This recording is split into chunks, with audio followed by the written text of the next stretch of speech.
72 గంటల్లోనే ఫోన్లోని అద్భుతమైన జ్యోతిష్య పరిష్కారం చూపిస్తారు. నమ్మండి, నమ్మకపోండి, ఇది నిజం. శ్మశాన కాళి రుద్ర చౌడీదేవి ఆరాధకులు నంబర్ 1 వశీకరణ స్పెషలిస్ట్. గురూజీ మనిషి పుట్టుక నుండి చనిపోయే వరకు వచ్చే అన్ని క్లిష్టమైన సమస్యలకు పరిష్కారం ఇక్కడ లభిస్తుంది. విద్య, ఉద్యోగం, వ్యవహారం, స్త్రీ ప్రేమ, పెళ్లి, సంతానం, స్త్రీ పురుష వశీకరణం, భూవశం, భార్యాభర్తల కలహాలు, కోర్టు సమస్యలు, విడాకుల సమస్యలు, చేతబడి, అప్పుల బాధ, ఇంకా మీకు ఎలాంటి సమస్యలు ఉన్నా 72 గంటల్లోనే శాశ్వత పరిష్కారం చేయబడింది. శ్రీ మహాగణాధిపతయే నమః. ఐం మహాసరస్వత్యే నమః. శ్రీ లలితాంబికాదేవియే నమః.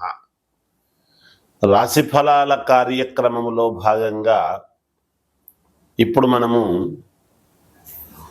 శని వక్రగతి అనేటువంటిది ఈ జూలై 13వ తారీఖు నుండి నవంబర్ 27వ తేదీ వరకు కూడా శని వక్ర దృష్టిలో చూడటం అనేటువంటిది జరుగుతూ వస్తున్నది. అయితే శనైశ్వరుడి యొక్క ప్రభావం ప్రతి వాళ్ళ జాతకములో కూడా చాలా మేజర్ రోల్ తీసుకొని ఉండేటువంటి పరిస్థితి. ఎందుకు? ప్రతివాడు కూడా ఈ దేహాన్ని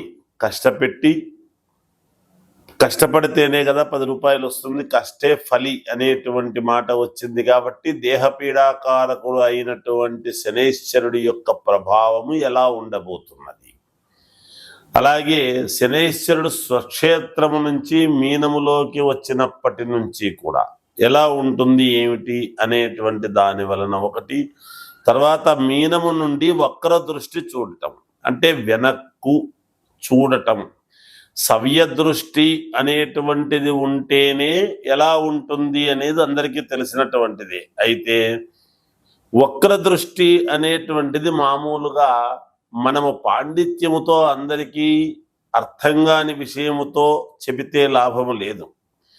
మీరే ఆలోచన చేయండి. ఒక్కోసారి ఒక మనిషి ఎందుకో ఒక రకమైనటువంటి చూపు చూశాడండి, విచిత్రమైనటువంటి రూపు, చాలా వక్రముగా చూశాడు అతను, ఆ దృష్టిలో ఏదో ఒక ఇది గోచరించింది అని మనం అనుకుంటూ ఉంటాం. అటువంటి వక్ర దృష్టి అనేటువంటిది ఎప్పుడైతే వెనకకు ఒక్కసారి నడవడమని, వెనక్కు చూడటమని, భూమికి చాలా దగ్గరగా వస్తూ ఉండేటువంటి దాని వలన అని ఇలాంటివి ఏవో చెబుతాం ఎన్నో రకాలుగా. ఏది ఎన్ని చెప్పినా దృష్టి అనేటువంటిది, వక్ర దృష్టి అనేటువంటిది కొన్ని రాసుల వాళ్లకు యోగదాయకము, కొన్ని రాసుల వాళ్లకు ఇబ్బందులు ఉంటాయి. సహజం, సర్వసాధారణం. అయితే ఎవరినో భయపెట్టడానికో ఇబ్బంది పెట్టడానికో చెప్పాలి అని కాదు, ముందుగా తెలియజేస్తే దానికి సంబంధించినటువంటి విషయముగా మనము అడుగు మార్చుకోవటానికి వీలవుతుంది. ఈ రస్తాలో ట్రాఫిక్ ఎక్కువగా ఉంది అని ముందుగా తెలిస్తే సునాయాసముగా వెళ్ళేటువంటి దారి మనం వెతుక్కుంటాము కదా పక్కకు. అది ఎంతో ఈ జాతక విషయములో కూడా అంతే.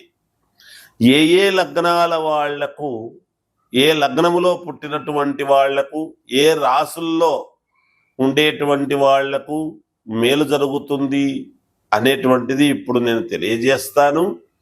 అయితే లగ్నములో పుట్టుక అనేటువంటిది చాలా ప్రధానం. నేను ప్రతి వీడియోలో కూడా చెప్తాను. ఎందుకంటే మేము చెప్పేది ప్రామాణికముగా ఉండాలి, ఎదటి వాళ్లకు చెప్పింది చెప్పినట్టుగా జరిగేటువంటి విధముగా ఉండాలి. ఇవి రాసుల ప్రకారముగా చెబుతూ ఉన్నటువంటివి.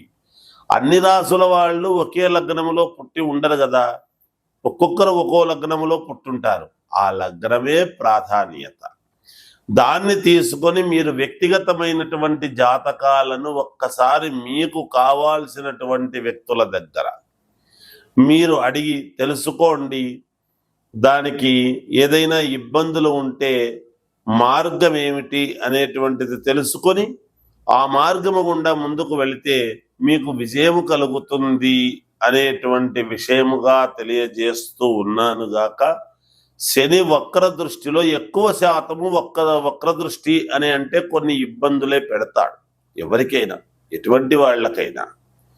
ఎంత స్వక్షేత్రములో ఉండి చూసేటువంటి స్థానాలు ఏమిటి అనేటువంటిది ఒకటి. ఇప్పుడు వక్ర దృష్టిలో ఉండేటువంటి దాని వలన 3వ స్థానములో ఉండేటువంటి వాళ్లకు, అలాగే 7వ స్థానములో ఉండేటువంటి వాళ్లకు, అలాగే 12వ స్థానము, ఇలా 5, 9 స్థానాలు, ఈ స్థానాల్లో ఉండేటువంటి వాళ్లకు ఎలా ఉంటుంది ఆ వక్ర దృష్టి వలన, మిగతా వాళ్ళకి ఎలా ఉంటుంది అనేటువంటిదే ఇప్పుడు తెలియజేస్తూ, మీనరాశి వారికి మీనములోనే శనైశ్చరుడు ఉండి ఇప్పుడు జూలై 13వ తేదీ నుండి నవంబర్ 27 వరకు వక్ర దృష్టితో చూస్తూ ఉన్నాడు. మీనములోనే ఉంటూ వక్ర దృష్టి అనేటువంటిది ఎప్పుడైతే చూస్తూ ఉన్నాడో తద్వారా మీనరాశి వాళ్లకు మిశ్రమ ఫలితాలుగా గోచరిస్తూ ఉన్నాయి. ఎప్పటి నుంచో కావాల్సినటువంటి స్థిరాస్తుల విషయంలో ఒక కొలిక్కి రావటము, విపరీతముగా శారీరకమైనటువంటి శ్రమ అనేటువంటిది పడటము, శ్రమతో పాటే డబ్బు అనేటువంటిది సంపాదిస్తారు. కొన్ని నైతిక విలువలకు కట్టుబడి అడుగులు ముందుకు వేస్తారు. మీ అభ్యున్నతికి తోడ్పాటు అయ్యేటువంటి విధముగా మీరు ఒక రాచమార్గము అనేటువంటిది వేసుకోబోతూ ఉన్నారు తప్పకుండా. అంతేకాకుండా మీకు సంతాన యోగము కూడా ఈ మధ్య కాలములోనే కలిగేటువంటి పరిస్థితి, అంటే నిలబడము కానీ కలగటము కానీ జరగవచ్చును. అలాగే సంతానానికి మేలు జరిగేటువంటి పరిస్థితులు ఉన్నాయి.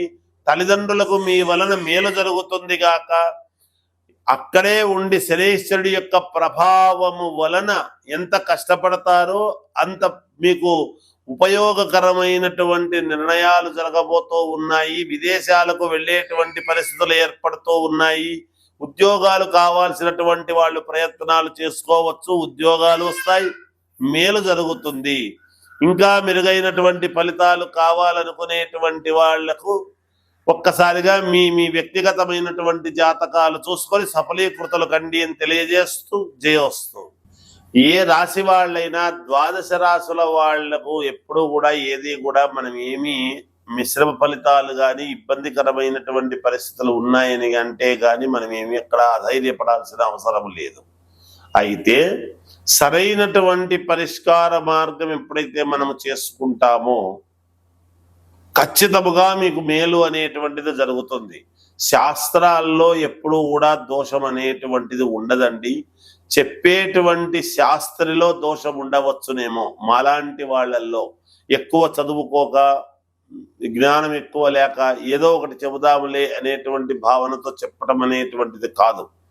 నేను అందరినీ అనటం లేదు, ఎందుకంటే మహానుభావులు ఎంతో మంది ఎన్నో రకాలుగా చెబుతూ ఉంటారు. అయితే ఒకరొకరిది ఒక్కో రకమైనటువంటి భిన్న వైఖరి ఉంటుంది. అందుకనే మీకు నచ్చిన వాళ్ళ దగ్గర, మీకు అనుకూలమైనటువంటి వాళ్ళ దగ్గర మీరు మీ వ్యక్తిగతమైనటువంటి జాతకాన్ని ఎప్పుడైతే మనము జాతకాన్ని కరెక్ట్గా గనక సరి చేసుకుంటామో తప్పకుండా విజయం అనేటువంటిది మన వైపు ఉండి తీరుతుంది గాక.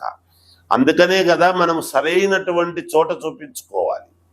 ఏదో ఒకటిలే 10 రూపాయలు తక్కువ కదా ఇక్కడ చెబుతున్నారులే అని అంటే వాళ్ళు తెలుసో తెలియకో ఏదో చెప్పుంటారు. మీరు 10 మందిని అడగండి, ఏది న్యాయమో తెలుసుకోండి. తెలుసుకొని జాగ్రత్తగా మీరు పరిహారాలు అనేటువంటివి చాలా అవసరం ఎప్పటికప్పుడు.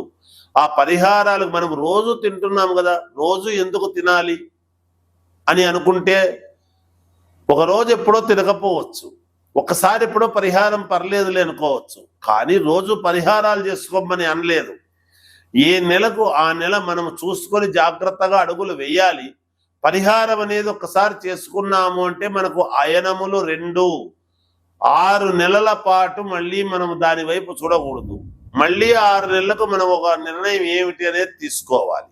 అది మనము అన్ని డబ్బుతోనే ముడిపెట్టేటువంటి పరిస్థితులు కూడా ఉండరాదుగాక. చిన్న చిన్న రెమెడీసే ఉంటాయి.